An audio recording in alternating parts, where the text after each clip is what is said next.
Alright, round two. I just attempted to do this, but I didn't realize my microphone wasn't working. So I had to unplug it, plug it back in. We're all good now. I'm just gonna try to bring it a little bit closer to me too, maybe. If I can manage that. Just for this last recording. We'll try to make the audio a little bit more clear. I'll probably turn this down just a touch. So, yeah, so I guess all I have left is a cutscene or something for an ending. But I have my thoughts more or less good to go. So I guess there's really no point in even. Oh, I can do that, but is there any point in coming in here? Bunker. Oh wow. Butchered Haran prisoners heaped on a filthy prison floor, his face bloated to a pulp. I never came in here, so this is new to me. But hey, Mother Superior, from what I understand, I'm not gonna need that. Oh. See a grubby broken Haran prisoner. It is your cousin. Okay. Toby! Toby, is it really you? Yeah, it's me. It is I, Toby. I never thought I'd see you again. I have so much I need to tell you. First, please get me out of here.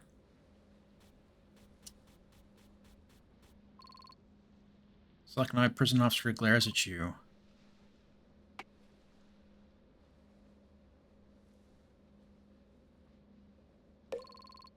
Didn't hear about no transfer. Well, I've got a personal vendetta against them. Wait, I don't have 2,000 to spare. No. Alright, let's make this a little bit interesting then.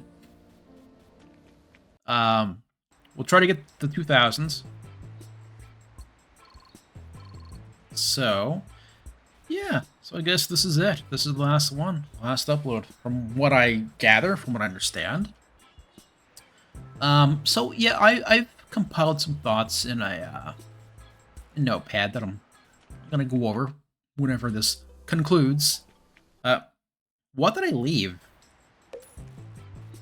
But most of them will probably be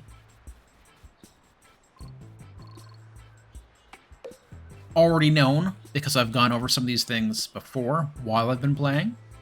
So I wish the lighting was a little bit better right now. If I come closer, it's better, but oh well, no biggie. The further away I am from the camera, that's probably better for everybody. So let's go in here. I'll just try to get a couple thousand, like 3,000, maybe just be a little bit safe, get 3,000. So yeah, well, here's my general strategy for what I do. If I don't win, I just restart the whole game. Are you kidding? But yeah, it took me like quite a while to get enough money to actually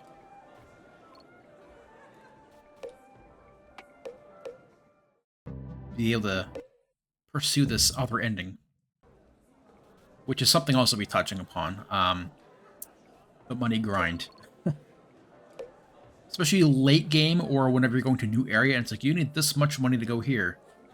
And you look at what you have, and you don't even have, like... You don't even have, like, a fraction of what you need. Like, not even 10%. You're like, oh. Oh my god, alright, it's gonna be like this, is it? Gonna be like this. Okay. This is another reason why, I feel like resorting to blackjack as the only way to get money late game is probably not good, because it is, like, it's RNG. Like, it's 5 losses in a row. Come on. That's kind of annoying. Obviously not the game, just the RNG. But,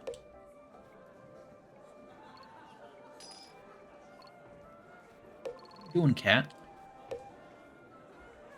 So 13. Oh, of course. Of course I go over. But if that was the AI, they would probably get 21. I'm kind of bitter when it comes to blackjack AI. It always feels unfair. Even though I know it's not. It's all RNG, but it feels unfair. Stand. Don't you dare. Don't you dare. Thank you. Alright, you know what? I don't care. We're just gonna... We're gonna save. Try to win 2 more times. That's all I want. 2 more wins. Please. Oh, thank you. Okay. Okay. I don't want to make this take any longer than I need to, so we're gonna just keep doing this. If I lose, I restart. Otherwise, I have to re-win what I lost, and that's just gonna make this take longer. So, 18's not bad. Okay, thank you. So 83 is what I said. All right. So that should be good. But I'm very curious to see what the sequel to this is going to be. Because I don't know if if this was his first project in RPG Maker. But with every new game you make, you get better every time. With just everything in RPG Maker, you just improve everywhere. So it's going to be very interesting to see what he does, and how it works. I would love to actually try to make a game like, you know, this, like, I wouldn't say grand in scope, but more... what I'm doing right now is just a very silly, very retro-looking game. So it's not... I would like something that could look, like, nice and gritty and cool, you know? I just saved it, I'll do it again. And then after that, I'm doing like an 8-bit fan game.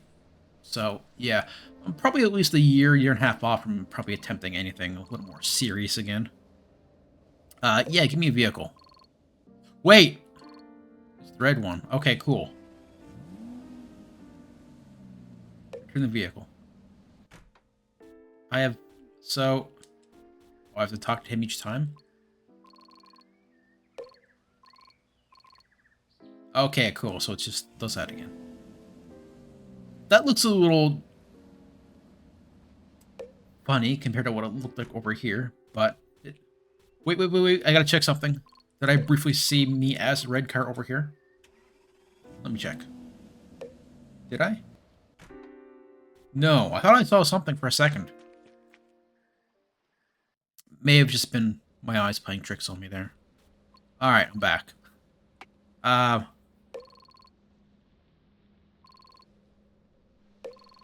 Personal Vendetta, yeah. Sure. Alright, cool. Make him bleed.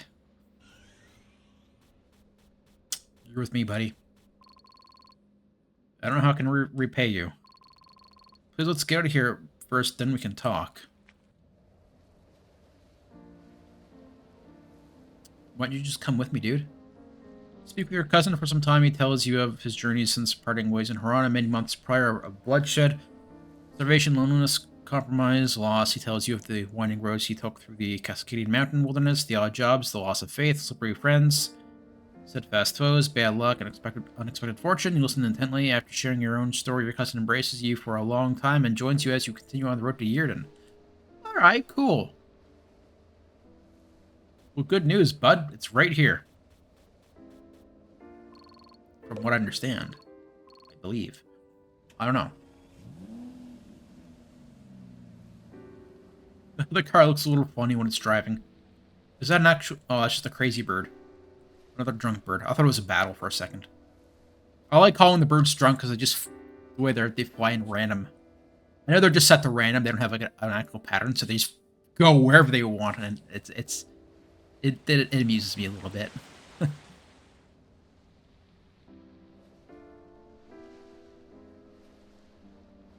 Okay.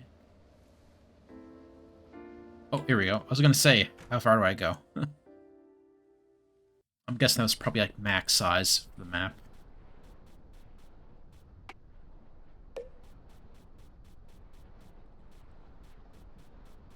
There's probably no reason to check anything, because... Beach? Wait, the beach? Why can't I go to the beach? Huh? Hello?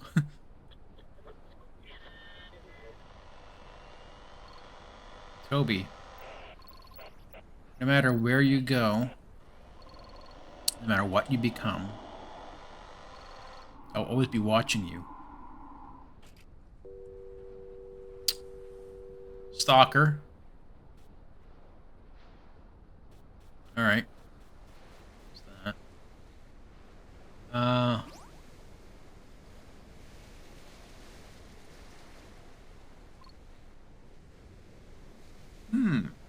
This could be interesting. Because one of the points in my little text document was that Santos felt kind of half-baked compared to other characters, like Elsie and Sullivan. So what's this? What's this? Yo ho ho. The pirate's life. Me. Fucking hell, who am I fooling? I miss you, Lizzie. I really do.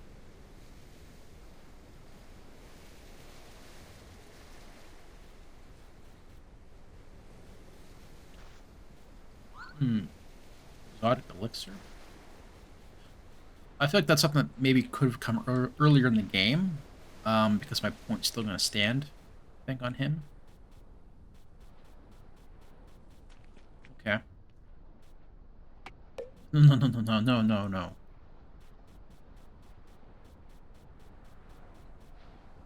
Hey.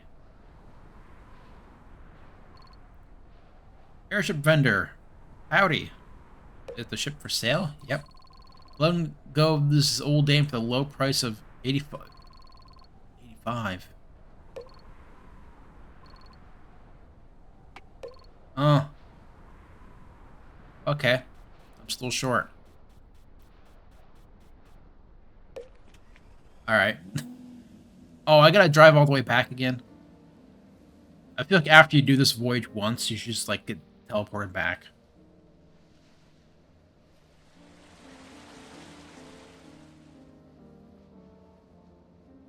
Because, I mean, it doesn't really serve much point after the first time.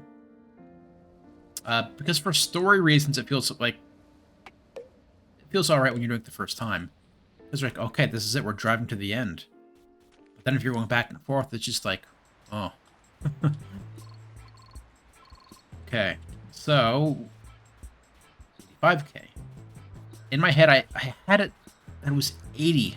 Okay, but it's 85. No problem. So this will kind of pad this out a little bit more.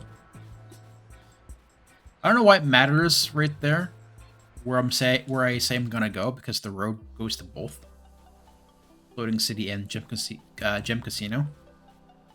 I don't know. All right. So I need to win a few more times. Fingers crossed. Okay.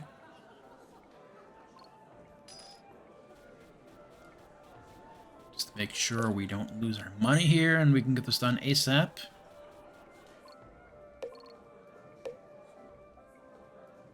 Very happy there's a save point right there. Okay. Okay.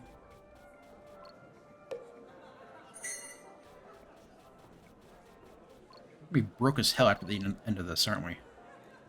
It's going to cost 85k. We're going to have like a couple hundred left over. They're going to be broke as hell after this game ends.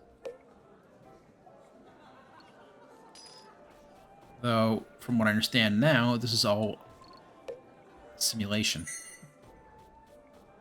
I mean, literally it is for me, but for the characters too. Story-wise. I'll talk about the ending. Endings. I know there's, like, what, 3 endings? I don't remember what the other one was, or what the requirements were, but hey, we're getting 2 of them at least. That's not too bad. Huh.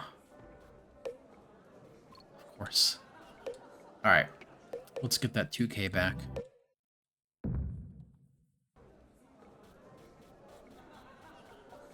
Come on. 15? I feel like if I hit him, I'm going to go over. Yeah.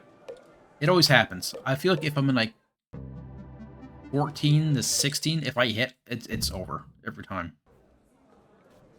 But when the AI is in that range, they get, like, a 3 or 4. It's like, whatever. I know it's RNG, but it feels like it's against you. Feels like a real casino. Say, 14 hit, got, like, a freaking 10. Come on. I always get like a 8, 9, or 10 whenever I hit on like 14 to 16. That's just one of the laws of the universe. Like, it's unavoidable for me. 19's pretty good. Draw? Come on. Just give me the...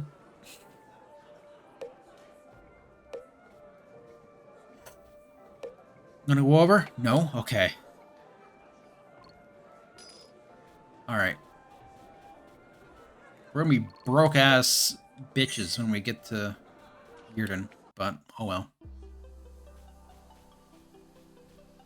Alright. Let's go.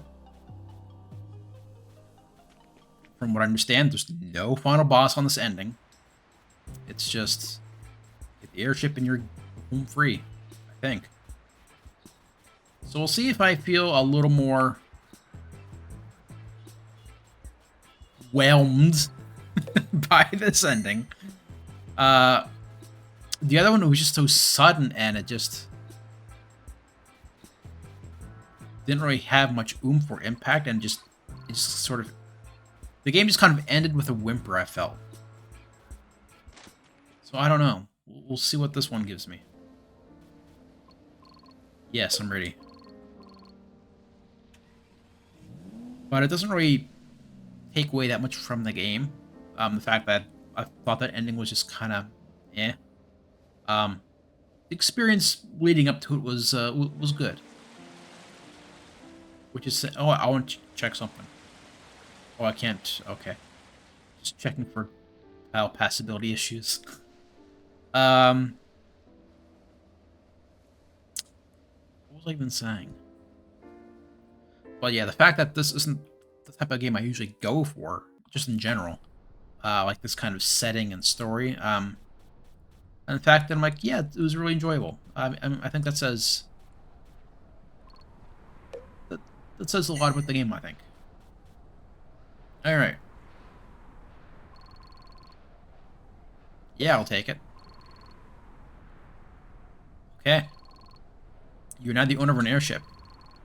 Once you are ready to leave the pont board the airship, this will conclude your journey into Pont. Oh, so I could have done this whenever, I guess. Alright. We take one final look at the Pont, a city of people and an era, a bridge between your previous life and your next great adventure, and you board your ship.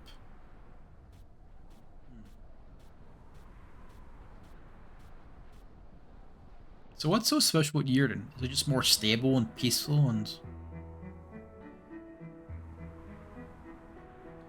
The future felt uncertain. You looked ahead to Yurden with apprehension and a sense of inner conflict, knowing you had taken the morally great path into Pont. Perhaps you would find greater clarity and resolution in the years to come.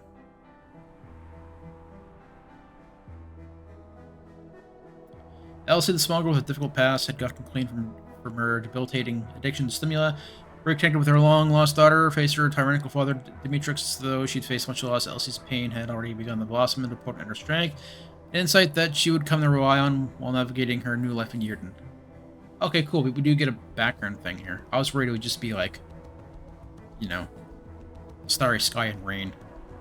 Daisy, the godlike love child of humankind and AI, lay buried beneath the snow in Mount Serene.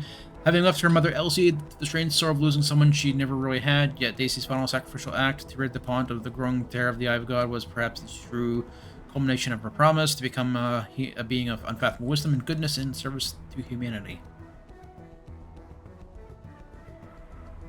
So does it just show like my main party on the airship? Hashim cool-hearted mercenary decided to stay in DuPont to look after his sister Fatima. After a lifetime of isolation and avoidance, he'd finally decided that he was willing to risk pain of loss in order to love. Oh yeah, Dumont. The restless mystic Reineck Sokara among his people and committed himself to a life of leadership and noble action as the new master of the Red Temple. He was finally free from the self-doubt that plagued him his entire life. Sullivan, then unpromising revolutionary, left DuPont with your party after confronting his comrades' deceit and destroying the spotted the AI industries. He finally loosened his fierce grip on DRA dogma in favor of a more untapped desire to bring quality and justice to people wherever he could. I could read it in my head quickly in time, but if you're reading it out loud, you gotta kind of rush through it. Santos, ever the wandering mariner, staggered onto U airship. Moments before departure with a cracked smile, a half-drunk bottle of whiskey, and the same stubborn, anchorless resolve that had carried him through the many lonely seasons of his life. Typo. Billy. My favorite character, Billy. The young syndicate runaway continued on the year determined to make a new life in a far land, and to leave behind the dysfunction and chaos of his younger years. Yeah, the fact that Billy just gets a little blurb like that kind of says a lot about his character, too. He's just kind of there. Okay. Okay, so we get some resolution, kind of, in, like, little blurbs of text. So that's something. Okay. YouTuber, UPRC. I'm not much of a YouTuber. I'm just doing this because I can. Because you sent me a key. That's why I'm doing this. I don't upload to YouTube much at all. And when I do, it's just junk. Oh, okay, that's it. Well, let's, get some... Where's the music playing at in the game?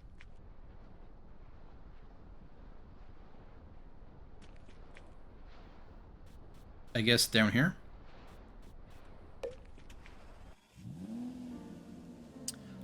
Yeah, that'll work. That'll do. That's fine. Okay, yeah. Let me actually just, we're gonna try to just, reorient things here a little bit. A little peek behind the veil. What are you doing over there, cat? There. We'll just keep that going. Alright. So yeah, I do have some things to say. I don't know if this is the best scene to leave the game on. Maybe like world map or a city or something would have been a little more fitting. But hey, we're gonna look at a car as I go over my points. But yeah, so what I did like. So I have what I liked, and then like my little critiques of not things I didn't like, but just like I think could have been maybe done a little differently or better. So I liked the cast for the most part. Billy was just kind of there. Dumont was kind of, yeah. But like the core cast, like Elsie, Sullivan, Santos, I really enjoyed them. I liked Hashim until I got rid of him. And I like how you can, like I just mentioned, Hashim, how you can just lose people to the plot if you will it. Like, they don't just go if you say, if you don't want them to. Like, it's your choice. Do they go or not? And I think that's kind of cool and kind of serves, like, the greater plot. So you can kind of, like, plan around that and try to get a better ending by doing better things and letting someone leave your party if you think it's for the better good, which is cool. Another reason why I'm on this map, and I said I want music, is because I like the music in the game. For the most part, I mean, I don't think I'm gonna remember this game's music that much when I go into other games or a few months down the line. I might not really remember it much, but it's good when you're playing it. I might remember like the city music, like when you're walking the city streets. That's got a cool. It's a cool vibe. I like that. Or the overworld / theme for the game. I might keep those in my head for a while. But for what the music is, and I know it's composed by just one guy, the dev. I think it's really good. And it's nice playing an RPG Maker game that doesn't have like it doesn't use like the RTP music or the same music packs that everybody else might use. It's like, no, here's a guy who's like, I'm making my own damn music for this game, and he did, and it helps tremendously. Like just like the vibe, the immersion, because it's not the same old crap you hear in other games that you associate with other RPG Maker games. It's just here, and it's this game's music, and it's good. Yeah, the music was good. I mentioned that before a few times throughout the playthrough. I enjoyed the music. And talking about the city maps a moment ago, those are probably my favorite maps in this game. Like not like the overworld, but when you're actually walking around in the city, I think they look great. They're very. I think they're as far as RPG Maker games go, they're some of the better ones I've experienced for like urban maps. I think they're pretty well designed, and I think they're immersive. Like I actually feel like I'm kind of there, I guess, and I'm actually experiencing this story or adventure. I don't know, but yeah. Generally, I just feel like most of the maps are pretty okay, but the city maps, I feel like the dev really nailed those. And then there's the Octopath Traveler battle system, which I think was used pretty well. I had some minor complaints early on, but that was a me thing, and that's just because I'm familiar with Octopath Traveler, so I was used to like the weapons also inflicting like weaknesses and stuff. I'm used to that being a thing in Octopath Traveler. This is not Octopath Traveler, so it's fine that it's not here. It just took me a bit of time to kind of forget that. Just keeping an eye on my cat. But yeah, I think the battle system was used well. Well, I'll get to other things about the battles in a minute, but the battle system itself, like the overarching everything, was good. And I guess this ties to the battle system as well. I feel like the party members had a pretty good assortment of like, abilities. Like the main character, I'll stop calling him Toby because he's not Toby. It's what I call them. The main character has a very good assortment of like different elements and things to use. Elsie, very good healer. It's just sometimes in a very damage-heavy fight where you're taking a lot of blows, a lot of damage, and the numbers are really, getting up there. It's hard to make her heal consistently because she drains so much of both of her resources.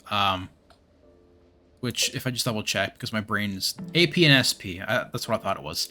She uses so much AP and SP to heal that you're having to tend to her drying up her resources with another character who could be doing something else at the same time. So, but other than that, yeah. So my critiques, I've said it like 20 times already in the last 10 videos. And that's that I feel like acquiring money towards the end can be too slow. And that's because the only thing there to help with that is blackjack. Unless there's side quests that I missed. But I feel like with blackjack being the only way to get money, like I even showed it, evidence of it here in this recording at the start. I lost like what 5-6 games in a row. I could have spent that time actually just earning money through like repeatable battles or something. Like I feel like this game would have benefited from like the wilderness maps, like forests and stuff, having enemies that respawn when you leave and come back. Not for the sake of like grinding experience or anything like that, but just being able to get even just little increments of money. Just, we would have to rely on the RNG of blackjack with like, oh, will I win? Will I not win? Because you don't know. At least with a battle, you have an idea. Yeah, I'll win this fight. It'll just take a minute or two. Then I'll get my money and move on. I feel like that would have been a good thing to do. Just some kind of repeatable something else to earn money besides just blackjack because it's slow. Or increase the amount you can bid at the end of the game to like add an extra digit. I don't know, but it's very slow. To the point where to get the best ending, and I looked at how much money I had originally after the last ending. I had like 20K or something like that, and I was kind of discouraged. And the only reason I pursued this ending is because I felt kind of underwhelmed by the other ending. So I was like, we're not ending this playthrough with that, we're getting the other one. But it was kind of discouraging, knowing that I had to like grind blackjack to earn like, well, not 60K, but 65K. And yeah. Balance for the game. I know there are a lot of adjustments made because I've seen the Steam patch notes. I've seen them. And the comments on my videos about adjustments in here and there. Balance was like up and down, up and down, up and down, I felt. There's parts of the game where I was like, what the hell? Because every turn I'm healing with 3 people or just trying to keep everybody alive in some way and going with 3 people. And one person is just chipping away at like 4 enemies. And then half an hour later, I'm in a dungeon and I'm just steamrolling everything. So balance was up and down a lot. But I don't know if that may have been resolved. I know a lot of work was being done to kind of fine-tune the balance as myself and others have been playing through and recording or showing our progress. So it might be different now. But yeah, that was from my experience. What was? It was just my cat eating dry food. Okay. But yeah, I mentioned this before I got that ending. Santos. I feel like he was a little underdeveloped. At the start of the game, when you're in the old city, there's a little bit for him, but not much. And then he just kind of... he disappears for a while, and he comes back, and then he's just kind of there again. Meanwhile, Elsie, Sullivan, they're getting pretty good development. Hashim gets a very good, awesome stay or go decision. Dumond, not my favorite character, but he had good development too. Santos, who I did really like, didn't really get much. I didn't feel like. And that just reminded me, because it ties into his abilities in battle. I feel like the abilities that buff you or debuff you, it felt like they didn't make a very noticeable difference in my opinion. Like, I didn't really feel like if I buffed my defense, I was still taking roughly the same damage, it felt like. Or if I debuffed the enemy, kind of the same thing. So I don't know what the values are set to in like the elements tab for this game. For damage. But I feel like the base commands for like buff. So you know when you're doing a skill, you can like say buff for this stat for 5 turns, buff this for 2 turns, whatever. The pre-built-in buffing system, I feel like it's bad.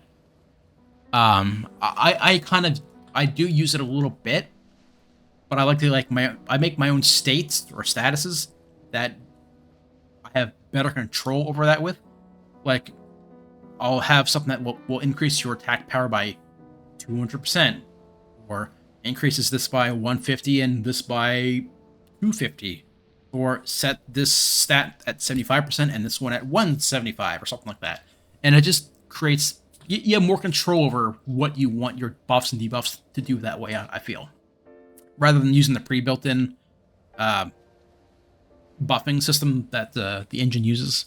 which I feel isn't very good, but I think that's all this game used, which is fine. But like I said, it didn't really feel like the buffs really made a big difference for me. So Santos, as much as I liked him, he just kind of fell from being like a buffer slash debuffer to just being a guy who just attacks, more or less, because his buffs didn't feel like they made a big noticeable difference. Actually, here's a point I can actually visually demonstrate what I mean, or what I'm thinking of. So, the journal, the quest log, it looks so different from the rest of the menu, or from the rest of the game. Like the UI looks nothing like any other menu in the game. It looks like it's from a different game entirely. Like it's much more pixelated and grainy. The background, like the window frame, everything's just different. So I feel like it would look better if that was redone to look more like this window here, maybe? Maybe for the sequel. I don't know. And so I don't know what quest log plugin this is using. But I've used a few, and usually they do let you see if you're looking at completed or active quests, and it will label that accordingly. Like at the top, it'll say like active quests, completed quests, whatever, and you can like toggle back and forth. This here, press left and right, and it doesn't really say what's completed, what's not.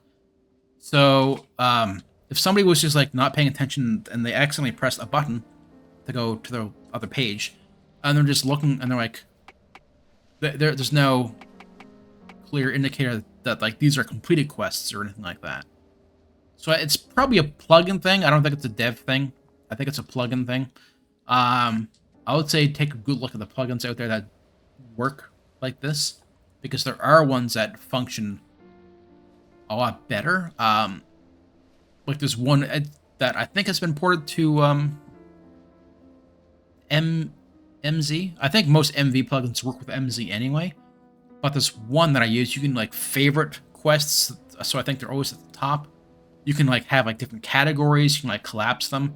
There's a different page that you can switch between for completed and completed that's like labeled at the top. So you actually pick from the menu, active, completed, and whatnot at the top of the screen. Just something on the screen to say what's completed, what's not would have been a lot better, and to make it look more consistent with this UI, I think. There's not much left. I've already talked about one point I had written here, so really I have one thing left, and just a minor thing. And that's that sometimes it wasn't clear to me what I could and couldn't jump over or across. Like one thing was when I was running from West City with Santos, and I didn't realize I could jump over something to escape with Santos, because it didn't look like I could or something. But there were a few times throughout the game where I didn't clue in right away that I could have jumped over or across something. So maybe if there's like a little, I don't know, exclamation mark above the character's head, or a little arrow at the jump point or something, to just say to the player, hey, you can jump here. That probably would have helped, maybe? I don't know. Just a small thing. But then again, I'm not even doing that in my own little dumb community game I'm making right now, so I'm a hypocrite by saying that. But that's a thought anyway. And that's about all I have written down. I mean, what else is there to really talk about? I've mentioned so many of the things that I've liked and didn't like through the recording that I think I'm not gonna go back and dig that up again. I'm just gonna say that yeah, I had fun playing this. When I will admit, when I got the key and I looked at what the game looked like and what the theme was, I was like, oh geez, I'm not gonna enjoy this, am I? I even half thought about like giving the key to somebody else or something like before I started playing, because I looked at it and I was like, this isn't the game for me. It's not my kind of RPG. But then I was like, you know what? This was sent to me. I gotta at least give it a try, and I'm glad I did, because I did enjoy it. I mean, I had some issues, but I have issues with my favorite games I've ever played. Like, my favorite games of all time I have issues with, so... An issue with an RPG Maker game isn't, like, you know, a bad thing. It's just something to think about when you're, you know, working on your next project, really. Which I know is happening now with Grand Soul Story 2. I guess it's just going to be called, unless there's a different name to it. Grand Soul Saga? I don't know. Grand Soul something. But yeah, I did enjoy this. Thank you for giving me the key. Back in probably the springtime now. It's been a while. Yeah, if I only streamed this, I would have finished it a lot sooner. But I like uploading like little bits and, you know, on YouTube, like little watchable chunks. But yeah, I don't want to really ramble. I don't want to really drone on and just, you know, start repeating myself. Just, this was enjoyable. I'll keep an eye on what comes next from the dev. Because I don't know how experienced you are with RPG Maker. I don't know if you've used it before, this game. If this is your first actual game. But I think there's definitely something there. And I want to see what you do next. So, I'll keep my eyes peeled. This was fun. I didn't even say it. I just realized the ending I just got here in this recording was better. I was hoping to be a little more meat on its bones, like the characters maybe interacting, talking about like their adventure or something like that, or actually landing in Yirden, and maybe they all just go their separate ways there or something. But little blurbs in text form it works too. It gets the point across. It was better. It was better. But yeah, I enjoyed this. I already said that like 20 times. I've already said I'm not gonna repeat myself, and I'm repeating myself, saying that. So whatever. Yeah, you're insane. Yeah, this was fun, and I'll see the next one for whatever that is. So yeah, I'll catch you later.